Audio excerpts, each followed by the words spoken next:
Awesome. Well, hey everybody, welcome to the very first edition. And like Jeremy and I were talking earlier, it could be the last. You just never know. But I could ruin it right now. that's right. But yeah, this is the very first edition of the Veterans Business Podcast live. So we're actually in the middle of season 2 right now. This would be episode 14. And so we wanted to go ahead and just take a shot at it and see how much fun we could have broadcasting this live. So if you're watching this live right now, so excited to have you.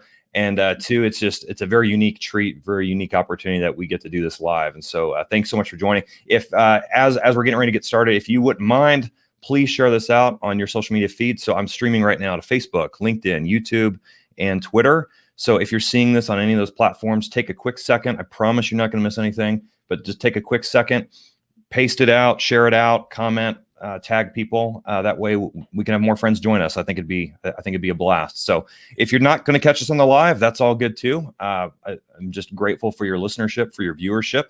And just a quick reminder, if you're watching this, remember that you can always watch or you can listen to the show wherever you go. And if you're listening to the show right now, keep in mind that you can watch it. So just so incredibly grateful and excited that you're joining us. So let me go ahead and roll to our quick intro here. So, one, if you have any feedback or any comments to the show, I love interacting with every one of you. So if you have any comments, questions, feel free to email me at podcast@boldmedia.us, and we can pick up the conversation there. But I'm super excited to introduce to you our guest this week, Jeremy Stalnecker. Jeremy is the executive director and co-founder of the Mighty Oaks Foundation.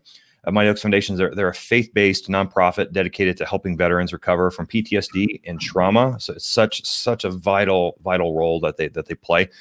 Jeremy served 4 years in our Marine Corps before punching out and entering pastoral ministry before ultimately co-founding Mighty Oaks. So, Jeremy, man, I just want to thank you so much for being on the show. Yeah, for sure, Aaron. Thank you. Yeah, we had the opportunity to talk on our show earlier this year.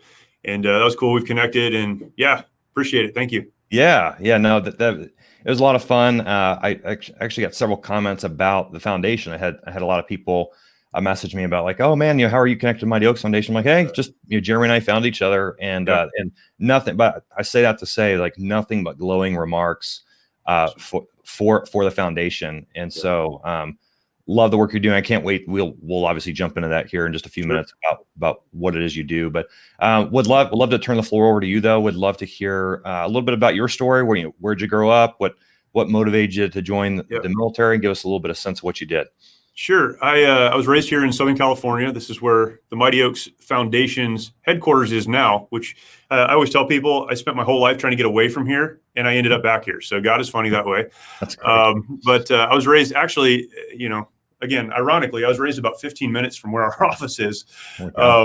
So here in Southern California, my dad was a pastor. He started a church, and I watched that process take place. I was, a young person watching my dad start a church, work jobs at night, work jobs during the day, pastor at church. My mom was working, and love my parents, thankful for my parents, but knew very early on I did not want to be involved in pastoral ministry.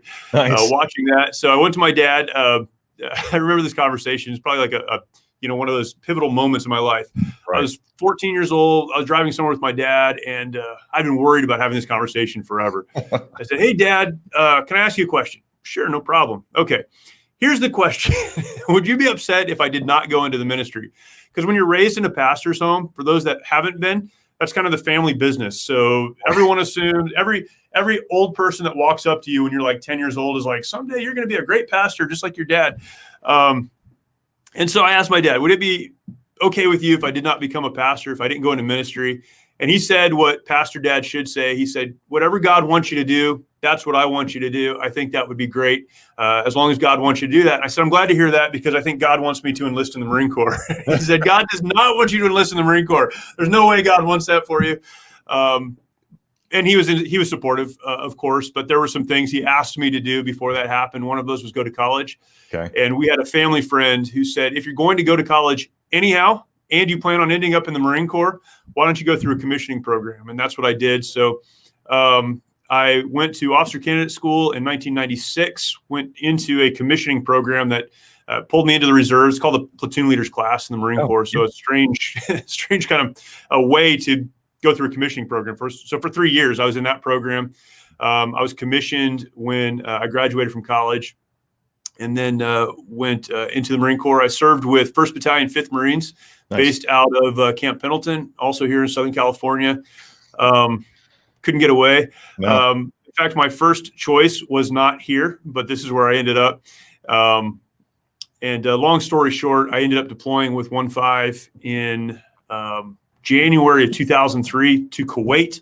And 1-5 would be the kind of the point element for the 1st Marine Division in the invasion of Iraq at the middle of March 19th of that year. Breached the berm, secured the southern objective, made our way to Baghdad. The Battle of Baghdad was our battalion as well.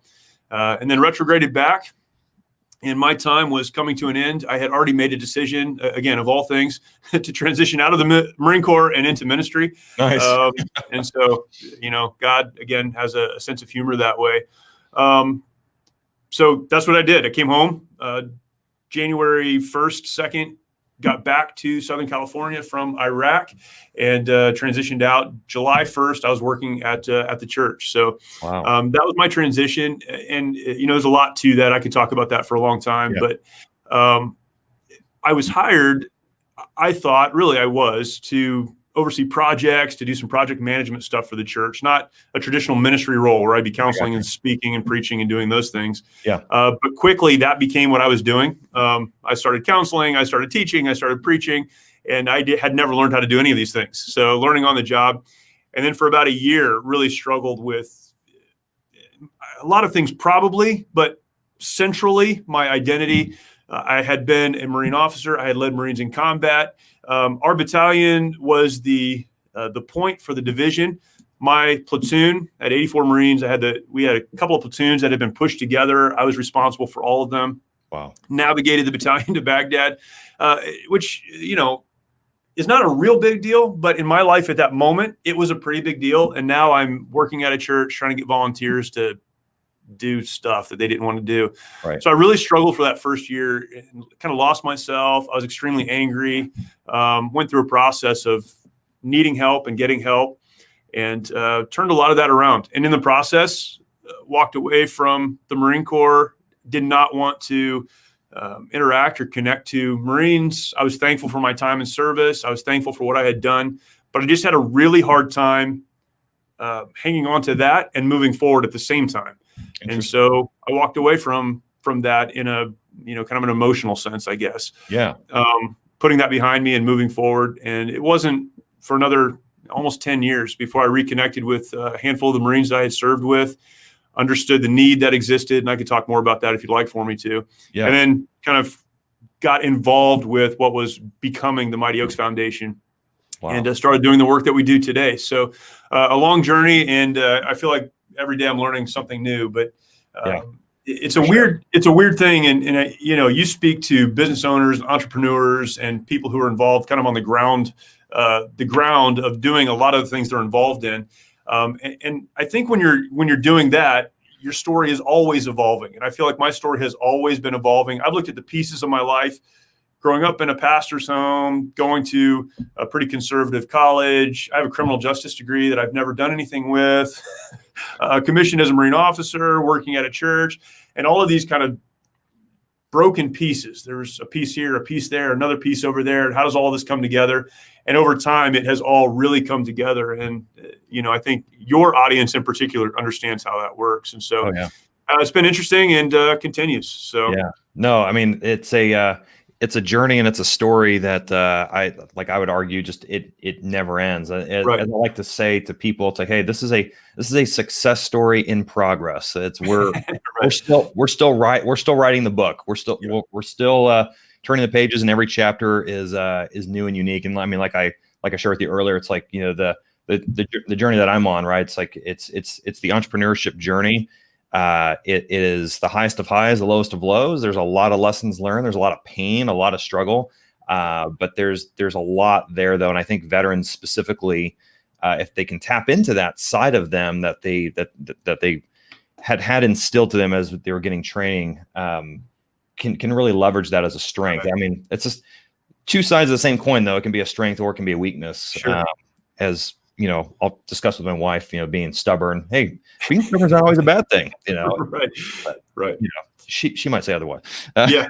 Yeah. It's funny how what works really well in business or, Yeah. In one side of your life can be such a hindrance in relationships. And I mean, honestly, as I came home from Iraq, that was one of my major struggles was I really know how to do this. And I feel like I'm pretty good at it. And others have recognized that I have some skill set in this area, but it's crushing my relationships. It's crushing my even forward momentum. And so figuring out how to balance those things is really important. Well, I'd love to get your perspective on this because I share with a lot of folks that the transition process out of the military, and again, this is just one man's story and experience, but I feel like I've seen this with a lot of other people as well. It's like, it is a very emotional journey. It's a very emotional process, and it takes several years. I would argue 4, 5, 6 years or more of just that transition of like, especially those first 1 or 2 years. I totally can relate to you with kind of the like for me, it was a bit of like an emotional death spiral that I felt like I was on. And I felt like I didn't have a purpose. I felt like it wasn't the same. It didn't connect. It didn't connect the same way that being with my guys and being a service member was. But I'd love to just dig a little bit more into that. So share with me the process then of how you got healing and how did you wade through those waters and get out through the other side of that? Yeah. So looking back, I have, a better perspective than I had on the other side of it when you are just wading through it and trying to figure it out. It's fascinating to me to see when you're out and about a 75 and 80-year-old guy who's wearing, World War II, and we're losing many of our World War II veterans hat or a Vietnam veterans hat or whatever. And I look at these, these folks, and some of them, they built a business, they had a family, they raised kids, they did, really important things over the course of their life. But that 4-year period of time where they were serving in the military is the thing that they most closely identify with. And it's hard to understand on maybe a psychological level, but if you've been through that, you get it. There are so many strong connections to your identity and to just being engaged in something that you believe is meaningful that so much of the rest of your life does not emulate. Yeah. And I think transitioning out of the military, you're struggling with that on the front end. And hopefully by the time you get, a little bit older, you can be thankful for your service. You can reflect on that and be proud of it, but not be so connected to it. I think one of the major struggles for people transitioning out of the military is identity. And that was absolutely the case for me. We could talk about post-traumatic stress and combat trauma and all of the other issues that many veterans are dealing with. And they're very real. That's what our organization deals with. But I would say bigger than any of those is the identity piece. So you identify with the job, you identify with the rank or the rank structure, you identify with the uniform. In the Marine Corps, our history is so tied to who we believe we are as Marines that, the other services don't necessarily view their service, as in their branch of service the same way Marines do. But certainly there's a strong connection to what you've done in the military. You know what you're supposed to do. You've been trained to do that job. It's very clear. And then you transition out and you feel like you've been thrown in a dark hole. You don't know where to go. You don't know what to do. You don't have your NCO or staff NCO or, whoever it is in your life giving you the next tasker. So you have to figure that out and you lose yourself in that process. When I transitioned out of the Marine Corps into ministry, I absolutely lost myself. I didn't realize it at the time, but that's what I was struggling with. I'd sit in staff meetings at the church, and it was a smaller church at the time, and it was growing. That's why I was hired. But I sit in staff meetings at the church and get upset about something that was said and start yelling at the other staff members. This is not how it works here. This is not an infantry battalion. I didn't know how to deal with problems and issues and struggles any other way. Right. And then I'd get a lot of pushback. People would get hurt. I'd go home and take it out on my wife and kids. Yep. And it was just this constant, who am I? Why don't I go back there? Because back there I was appreciated for this. Yeah. And really what it took for me, a lot of things: a gracious wife, a strong family, extended family, a relationship with God. Faith was very important to me through that. A pastor who was also my employer, my boss, who called me into his office one day and said, "This is just not working. I love you. I love your family, but something has to change." Now, this was 2003. We weren't talking about combat trauma or post-traumatic stress. Right. He just knew it wasn't working. Yeah. He said, "You need to go away. And when you come back, you need to tell me if you're going to work for me, if this is going to continue on, or if you're going to do something else. I'll help you with the next thing if there's something else, but we can't keep doing this." That was a Friday afternoon. Saturday, my wife and I dropped our kids off with my parents, and we just started driving up the coast of California. Nice. And that was a moment where I was confronted by someone that I cared about and respected. And I really had to understand the problem wasn't everybody else. The problem was me. Yep. And I needed to take responsibility for my behavior, my actions, my growth, and even my healing. And that was the beginning for me. So that was about a year after I had left the Marine Corps. My wife, and we've talked about this often, my wife would say, and she does say, it took about 10 years before our relationship as a couple really healed and became what it should be. I struggled with, just a lot of things over a long period of time. But that was the moment in time. That was kind of the catalyst, the turning point for me. And understanding who I was, not as a Marine. That was a job that I did. That was something that was important, something significant. But that's not who I am or who I was. I was something else. And I think a lot of this, and I could talk about this all day, but I think a lot of this is just how we're taught even leadership in the military. Yeah. We're taught that leadership is a personality type. It's a style. It's an ability. Those are important for leadership, but leadership is not that. People who transition well from one part of their life to another part of their life to another part, they do good at work, they do good at home. They understand that leadership principally is using what you have to invest in the people around you. And if you can do that in the Marine Corps, then you can do that. That's great. There are some tactics, techniques, and procedures you need to use to do that there. But principally, the leadership is the same. You're a leader there because you're investing in the people around you with what you have. Right. I can do that at home. I can do that at my church. I can do that in my community. And when we get a hold of that, at least for me, it changes my perspective on everything. I am not a Marine. That's what I did. And I'm thankful for it. But now I can move forward. No, I love that. And I love I just want to thank you for sharing all that. Because I think that resonates with so many of us. I mean, it's the journey, it's the path that a lot of people have found themselves on. It's a struggle that people have to grapple with. And what's sad about it is too many people grapple with this in silence. They grapple with it by themselves. Yeah. And and obviously you and I share the bond as with our faith. And so, I mean, that's from a tactical standpoint, that is like the best possible outcome to get somebody to go down this death spiral, is to make you feel isolated and alone, like there's no help. And the reality is there is help. The reality is you're not the only one who's been through this or will ever go through it. Right. And so I think it's powerful. And I think just you sharing your story, and there's been others that have shared their stories. I think it's so important because it gives people hope. But would love to then kind of hear the genesis of Mighty Oaks. How did that come about? And take us through that story a little bit. Yeah. So I started working at the church. I struggled. I had to pivot. I had to turn. And a big part of that for me was, I'm going to stop saying they don't know who I was. They don't know what I did back there. They don't know how important I am. All this stupid stuff we say. And so I just, I put my head down and I moved forward. I was working at a church in Oceanside. That was, I was on a staff there. And so a lot of the folks who were there are Marines and Marine families. So I was around that, but I really separated myself or distanced myself from a lot of that. I have this picture hanging up over my desk, and I have for years, almost 20 years, of my platoon in Iraq. The Marines gave that to me when I left the Marine Corps. Wow. And it's my Marines. It's an awesome picture.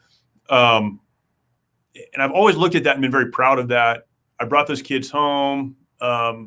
we went into Baghdad on April 15th, 2003. Our battalion had over 100 casualties, most wounded in action, some killed, most wounded in action. We were ambushed going into the city, but I brought all of my Marines home, and I had 84 Marines at the time. I brought all those Marines home. I was very proud of that.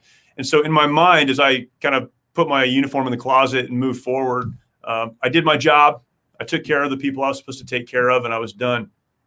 10 years later, one of my Marines reached out to me, almost 10 years later, 2012. One of my Marines reached out to me through Facebook, through social media, which is weird. We can stay connected forever through social media.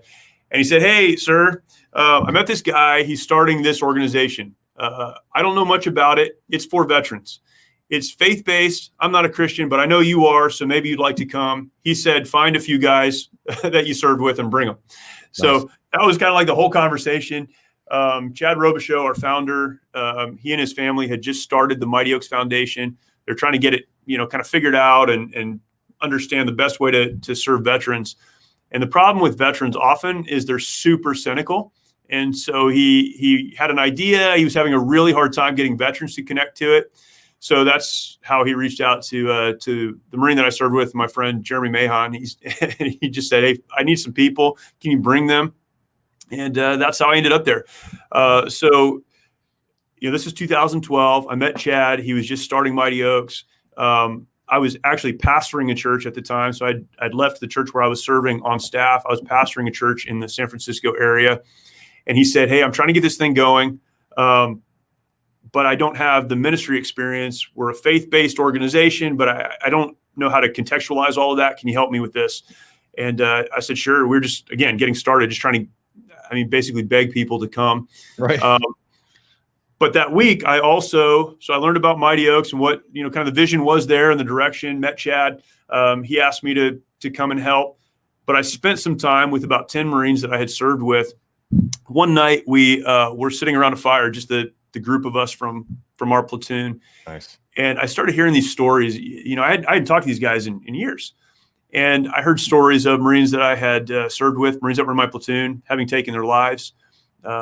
Marines that came back and had, just tremendous problems personally, some that did very well, but it was, the whole spectrum.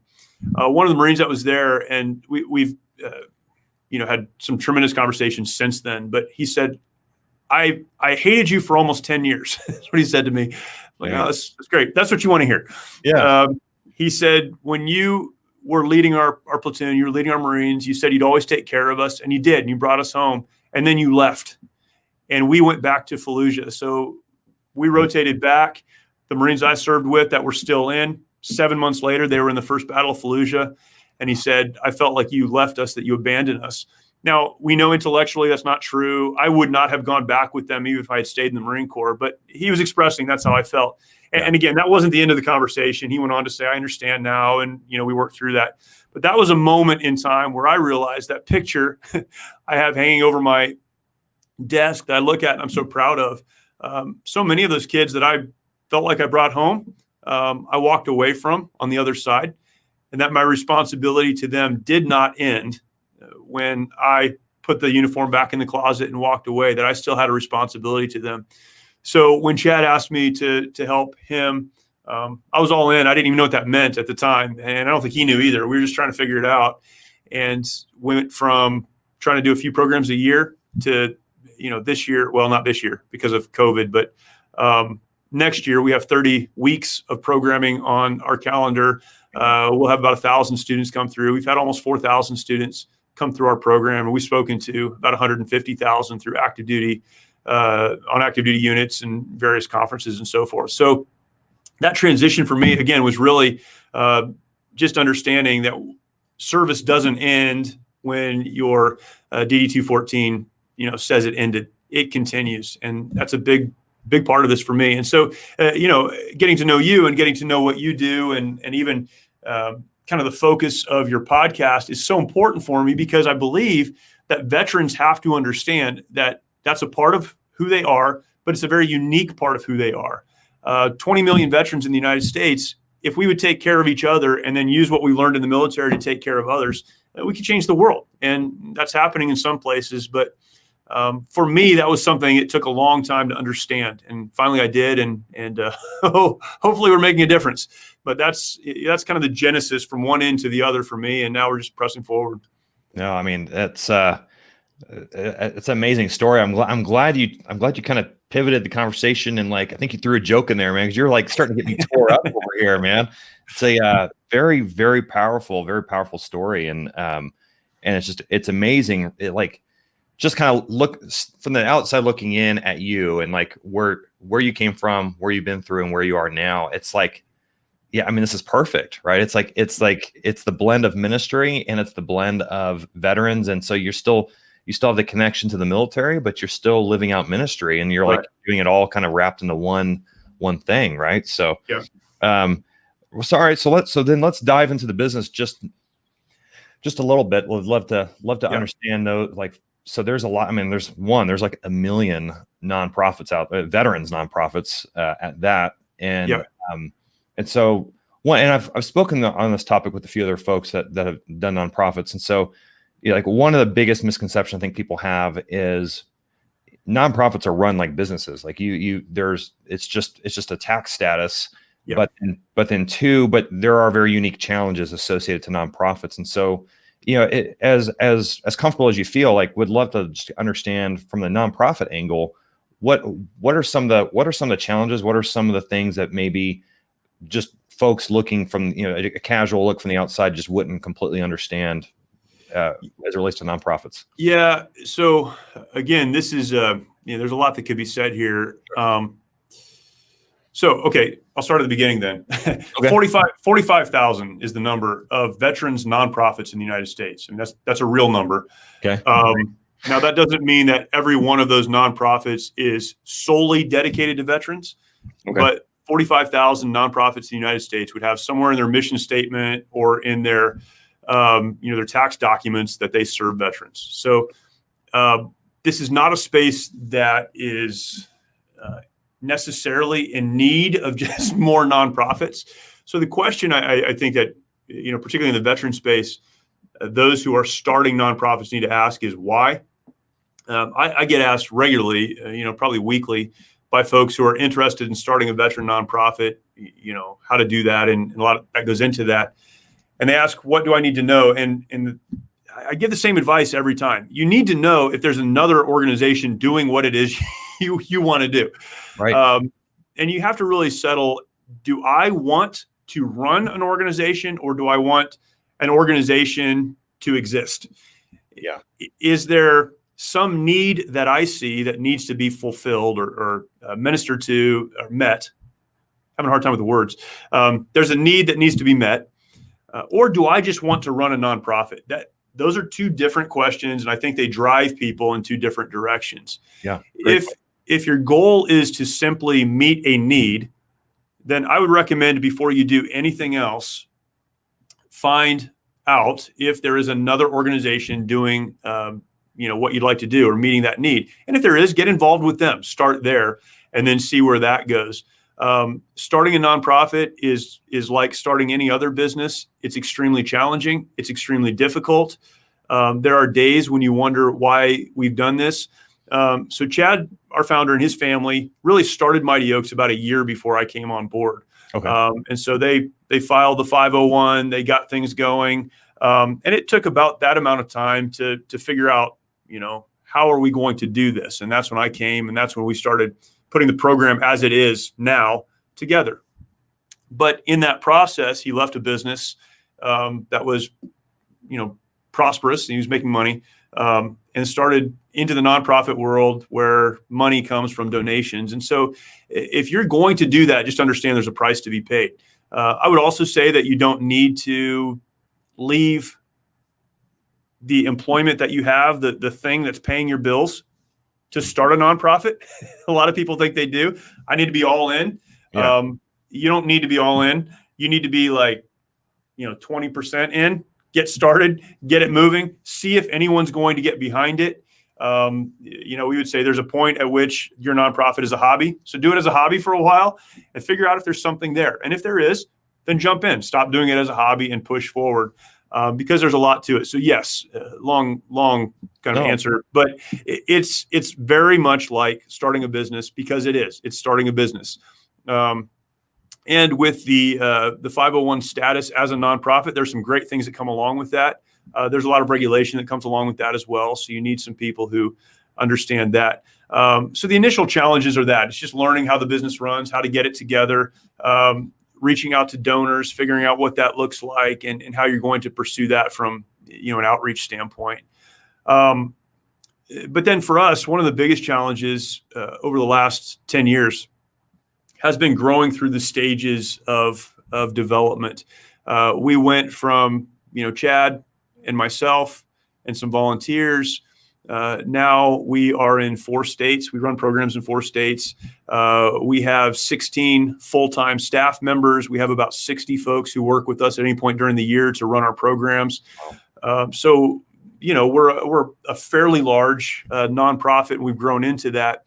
But going from let's try to get 2 programs going this year, let's try to get 3 programs going this year, to having a full-time effort. We run sessions almost every week of the year, and have almost 1,000 folks a year come through that. There's obviously a need financially to raise the money to support that. For our program, we've just made a decision that we will pay for the program. We also pay for travel if someone needs to get to one of our locations. So there's a lot that goes into that. So a lot of challenges, as you can imagine, associated with that. And a big part of this, and this is, I don't know if it's advice or whatever perspective, is decide what you want. If you want a national nonprofit that's going to need to raise several $1 million a year and do the kind of stuff that we do, just know that and go into it knowing that, which means you have to get the right accounting team together. You have to get the right administrative team together. You have to get the right marketing team together. You have to think that way, think big.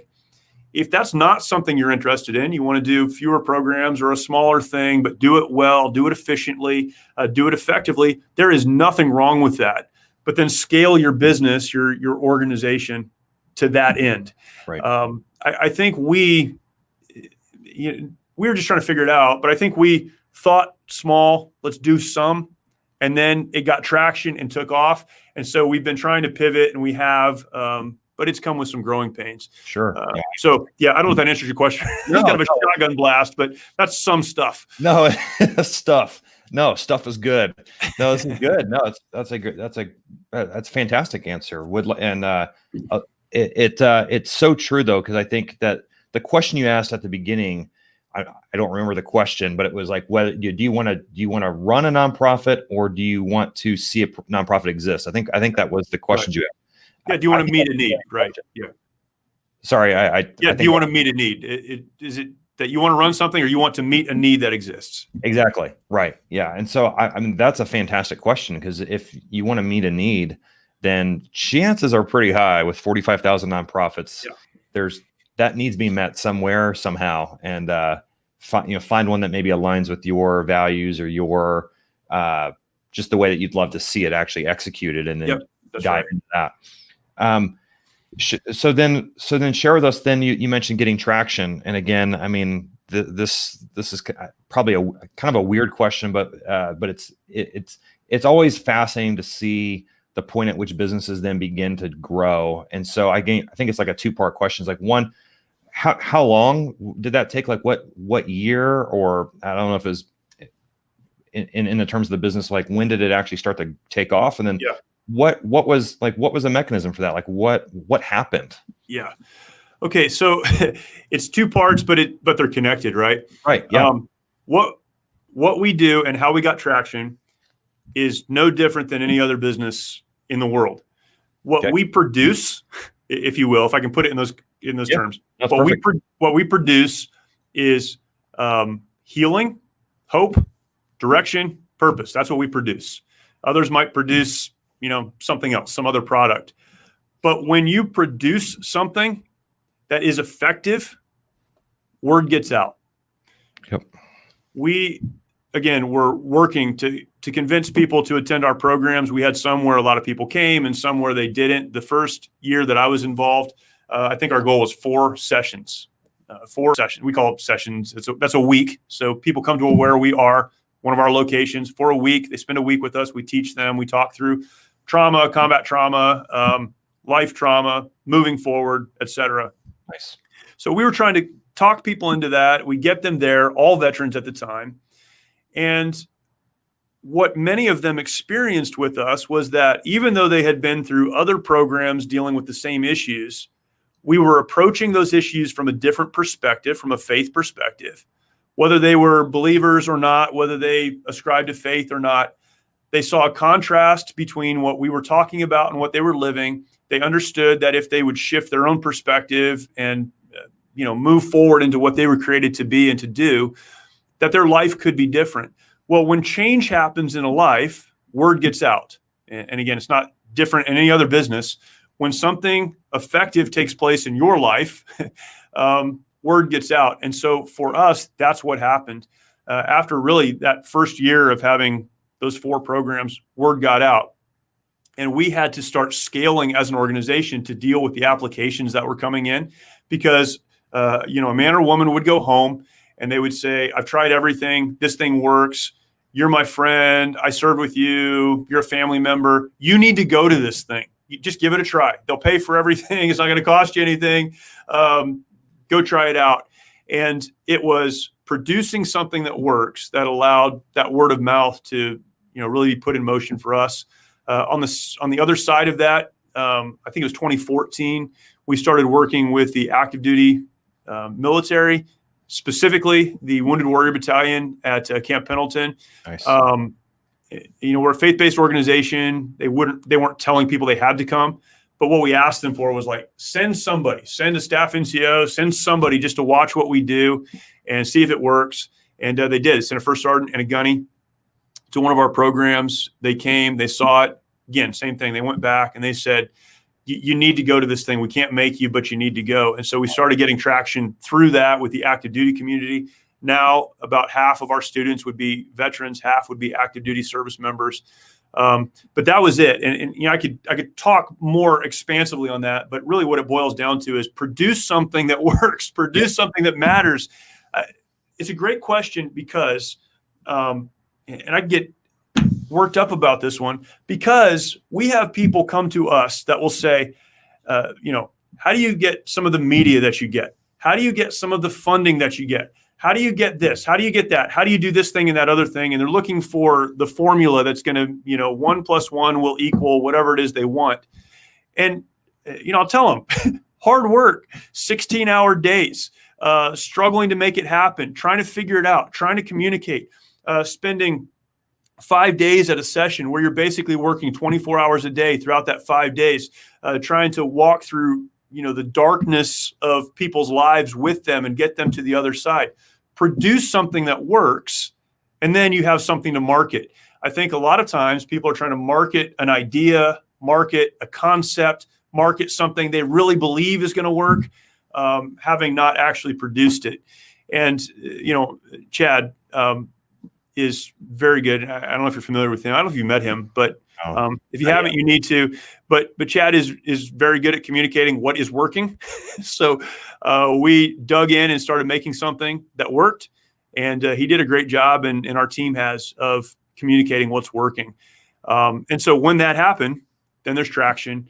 And for us, traction means, practically, it means more applications, and applications mean more people in programs. And for me, that means trying to scale in such a way that we can handle everything that goes along with that. Yeah. Wow. No, I mean, it's just, I mean, like we talked about earlier, it's running a nonprofit is not very different from running a regular business. You just have different guidelines, different advantages, and different regulations that you have to comply with. But the same principle applies, though. If you have a product or service that does a great job, word gets out. So that's right. If you're producing really awesome coffee mugs or candles or cell phones, whatever else is on my desk here, and it's really, really good, word gets out. And so that's right. In your case, healing, hope, direction, and purpose, word gets out. And it's one of those, you got to see it, try it, believe it. And then it's like, wow, yeah, you really need to go to this. And so it's such an obvious answer, right? It's like, well, it's because we busted our tails to do something that actually worked. It is an obvious answer to me. Yeah. I think it's an obvious answer to you. Yeah. You'd be surprised how many people it's not obvious to, though. There's something almost, if I can just be candid. Yeah, go for it. There's something almost romantic in the idea of particularly nonprofit work. Totally agree.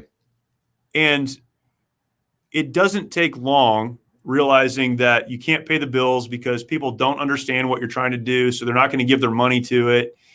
Or things cost more than you thought they would, or there's challenges because veterans can be, pretty obnoxious sometimes. And so you're trying to work through that. And there's all these issues you didn't anticipate. It doesn't take long for the romance to go away and for it to just become really hard work. So if you haven't answered the question before you started, why am I doing this? Why is this important to me? It won't take long before you either stop doing it or you just do the stuff you really like and not the rest of it. So it is an obvious answer, I think, yeah. But it's one you would be surprised how many conversations I've had with folks that they'll say, I want to do this. And I'll say, that's great. I know someone that's doing that. Why don't you go work with them for a little while? Work with them as a volunteer, at least check out what they're doing, see how they're doing it.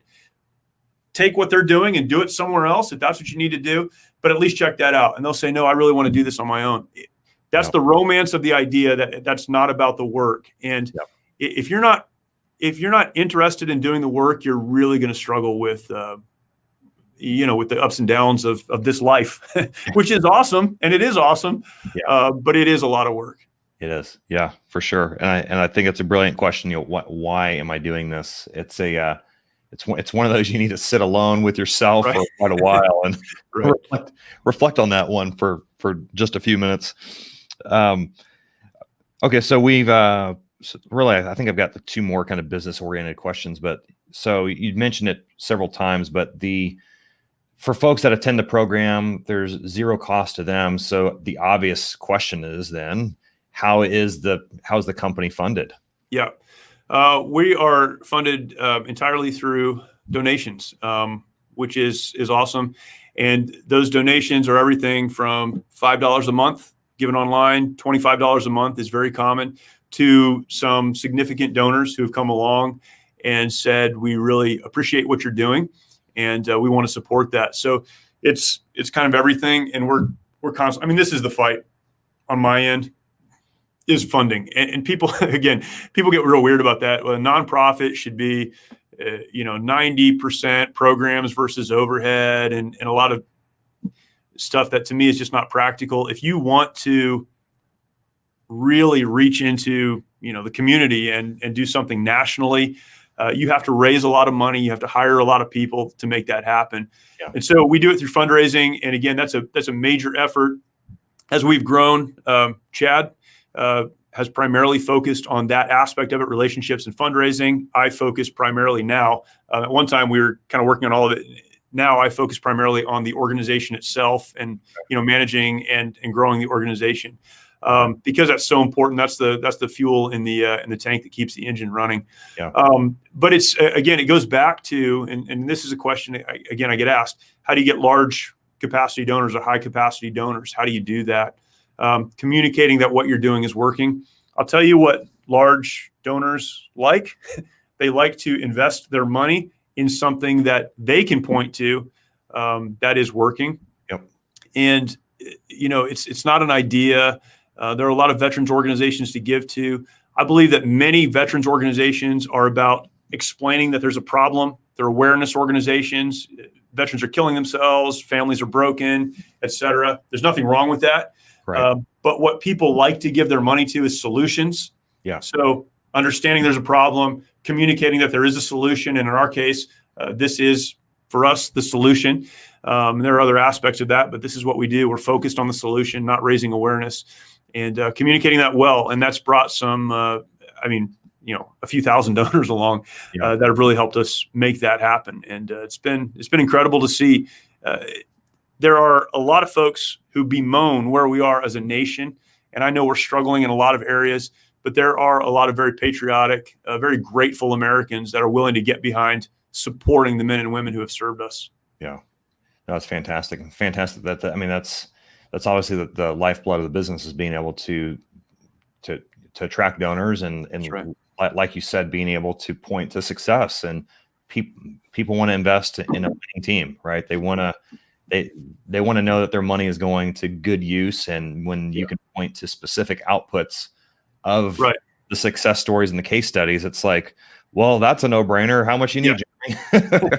Well, what's interesting, I think probably for entrepreneurs as much as for nonprofit leaders, is the money side is kind of the least attractive side of this, like managing the finances, figuring out where the money comes from. I would imagine it's the same on both sides. It's the idea, it's getting something to market, it's making something happen.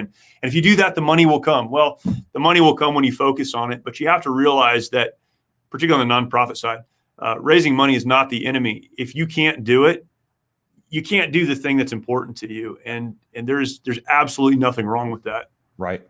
No, and it points to the issue that a ton of companies, especially startups, face, right? It's like, okay, well, I need to be able to point to a case study if I need donors in the nonprofit in this instance, or I'm trying to like win a bid or a deal with somebody. Yes. But I need case studies. Well, I don't have case studies. I can't. Right. So it's like trying to do that proof of concept, whether you're giving it away. I'm talking like on the for-profit business, you're doing a project, doing some small scope project that you can use as a case study, or in your guys' case, a very small scaled version of, I'm sure like the early version of the program was very simple, very small. But then that began to kind of give you some traction in terms of case studies and things to point to, right? So, yes, that's right. So then I guess this is really the last business oriented question I had for you, is then, so dealing with scale. So that sounds like that's obviously you get a certain amount of funding that comes in, and then you realize, okay, well, I'm trying to steward this as best I can, but like, what are the business needs? How do I prioritize? So like, how have you gone through that process of scaling now that you're serving multiple states and doing a ton more programs? We're going through this process even right now. One of the things we've done recently is we hired an operations officer who has a background in scaling business and understanding the financial side of that and projections and so forth. So a lot of, I think the process of scaling is getting people around you that understand how to do that. Finance is not my strength, but we've been able to bring some folks in who do have that as a strength, and they can help me with that. We've gone through almost 2 stages. The initial stage of scaling for us was, if I can simplify it this much, looking at the bank account and saying, do we have enough money to do that? Right. And if the answer is yes, then we'll do it. So we went through that process. Again, thinking we would stay small and seeing things grow and more need and more people. It was just that. Do we have the money to make this happen? We need to get out there and raise more money, et cetera. But now we're going through a formal process of, strategically, what does this look like for us in 3 years? 5 years is a little far. This year has been an indication that maybe a year is too far, but we need to look a few years down the road and ask questions like this. For us, understanding that there are 20 million veterans in the United States. We're serving the active duty community. We're also now serving the first responder community. This represents millions of people and their families. So how many do we want to reach every year? Because we can't possibly reach everyone. So what does that look like for us? What do partnerships to expand our reach look like for us? Locations, do we need to add those, or do we need to work with partners who have those? All of these questions are questions that we're asking right now. Honestly, if you had asked me 3 years ago, will you ever get to the point where you have 1,000 students a year coming through your program? I'd say, well, if we do, that's it for us. I mean, we've hit it. In fact, I've communicated this in writing and to our board. That's the goal. Let's get there. Well, we're there. And so now I need to look down the road a little bit. And again, we're going through a formal process of doing this right now. And then what is the financial need for that? If we decide to do, we'll have 3 courses of action. We're working on those. Depending on what we decide to do, what path we decide to take, what is that going to cost us? And, what kind of a time frame are we looking at? So, this it's interesting. I thought that kind of the growth curve would be pretty uniform. It's not. It's pretty messy. But on this side now, we've gotten to the point where we can actually, step back and go, okay, we know where we are. We know what we're capable of doing. We know what assets and resources we have available to us. We know what more in this area will get us or less in that area. And so we can look down the road and actually project out. And so it's been a really good process and one we're working through right now. No, that's great. And that's awesome to hear that you've already crushed your the goal that you'd already had written, man. Well, I don't know about crushed, but for me, it was like, that's so far out there. Right. It's going to take us a while to get there.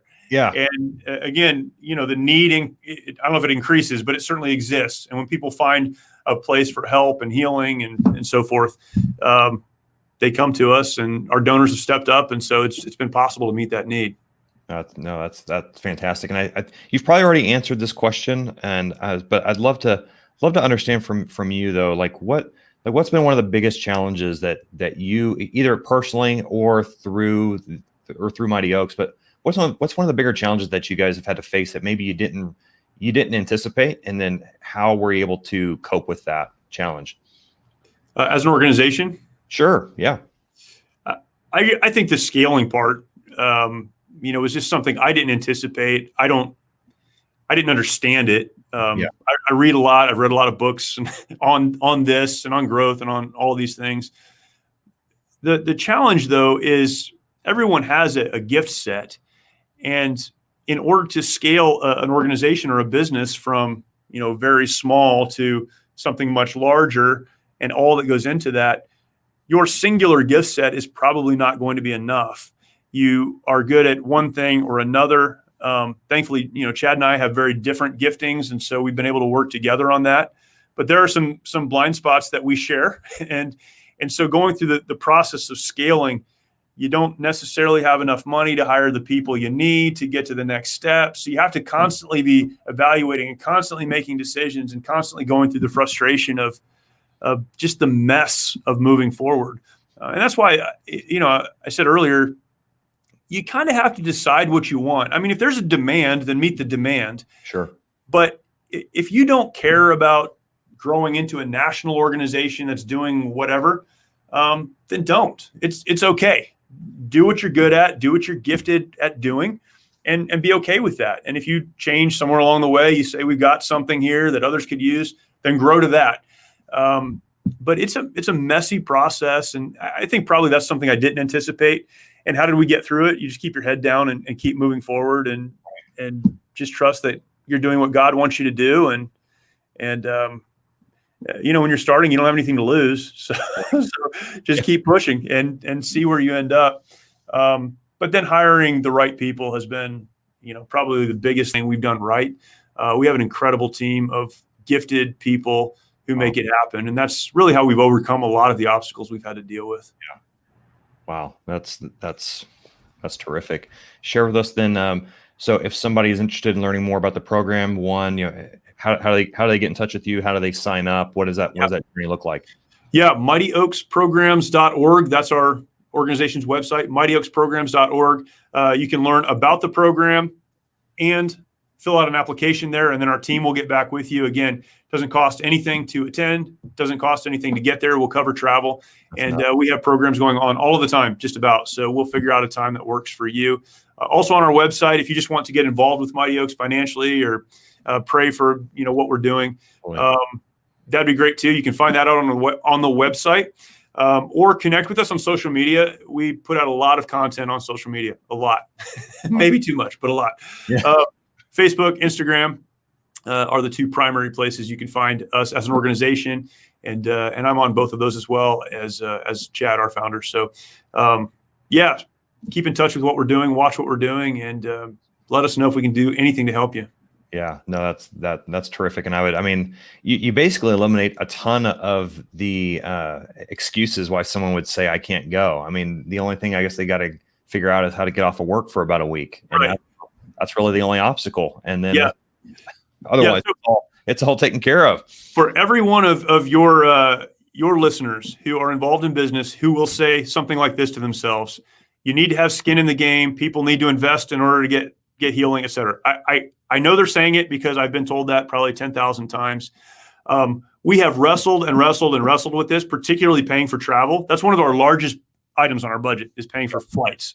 But the folks that we're dealing with, many of them, it's the hardest thing in the world for them even to fill out an application, to get on a plane, to travel somewhere, whatever. If there's an excuse, they're going to use it. And we've had to decide organizationally, and then our board, signed off on this as a strategy. We're going to remove every obstacle to get you to a place where you can get that healing. We deal with trauma. We deal with people that are absolutely broken. They have nowhere else to go. And that's not everyone that attends our program, but that's a lot of folks. And so the next stage in their life, they need to have some skin in the game and they need to move forward and invest. But for us, we just want to get them to the place where they can find that direction and get a clear head and move forward. Yeah. That's terrific. And huge fan of what you guys are doing. And I'm just grateful to you, Jeremy. Thanks for popping on. Sure, man. Side of things. And great to hear your story. Great to hear the story of Mighty Oaks. And just a sincere pleasure. Thank you. Yeah, thank you, Aaron. I appreciate it anytime, and love what you're doing as well. I appreciate that you're working with the business side of the veteran community.